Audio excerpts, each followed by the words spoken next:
Speaker. This matter of public importance would be hilarious if the issue wasn't so serious. The Liberal National Party, the party of 22 failed energy policies, the party that oversaw the announcement of the closure of 24 coal-fired power stations without doing anything about it to prepare for the impending power shortage, the party that changed regulations to hide rising power prices before the 22 election rather than be honest and transparent with the electorate, that party brings a matter of public importance on energy policy. The Albanese government was elected on a platform of climate change action and energy transition, cheap renewable energy to power our industries, our businesses and our homes. Industry gets it, investors get it.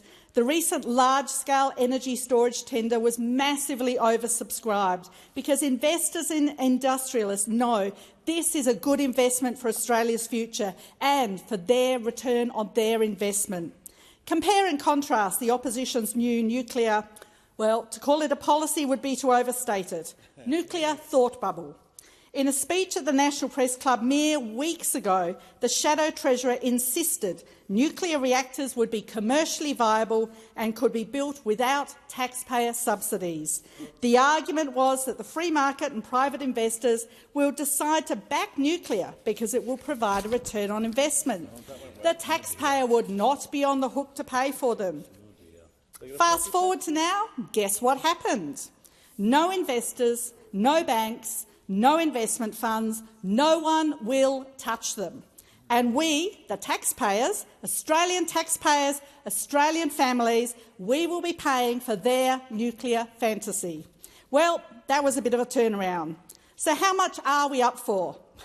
Your guess is as good as mine. We know that they've selected 7 sites, but on ABC Insiders on the weekend we discovered that they would set up some sort of external body to decide how many reactors would be at each site.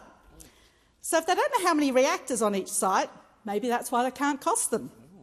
And of course, the plan includes a combination of large-scale reactors, previously ruled out by the opposition leader but brought back to the table in a 9.75-point Olympic-grade backflip, reference to you, Dan, and small modular reactors, none of which are in operation anywhere in the world.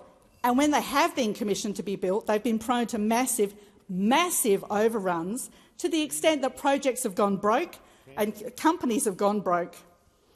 This is the investment deal the Liberal National Party, those who gifted the Australian taxpayer $1 trillion of debt, this is the investment deal they're offering us.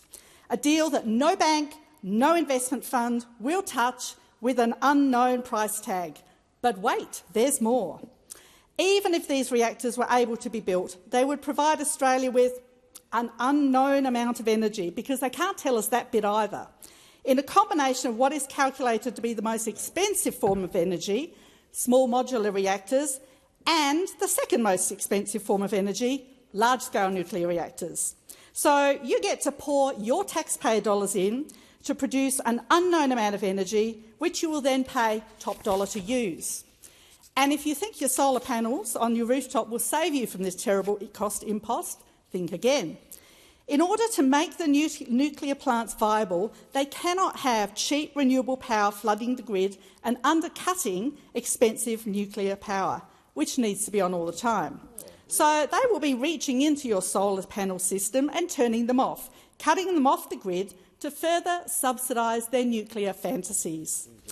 Now, I'm about to run out of time, and I haven't even got to how they'll cover the power shortfall in between the coal power stations exiting the grid and a theoretical first nuclear reactor being built, let alone an unknown number of reactors around 7 sites. And experts calculate that this gap will put up your power bill about $1,000 a year over the next decade. And what will they do with tonnes of radioactive waste? What about the issues with the sites they picked, sight unseen, without community consultation, without approval of the owners, some of which are already being reused for other purposes? How to tackle the state and federal legislative barriers? And we know they aren't very good at water, but where are they going to get the water for these reactors? I could go on and on and on.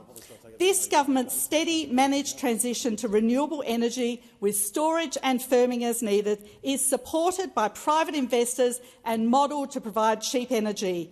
In comparison, those opposite want you to pay while you wait, pay through the nose to build nuclear fantasy, and then pay top dollar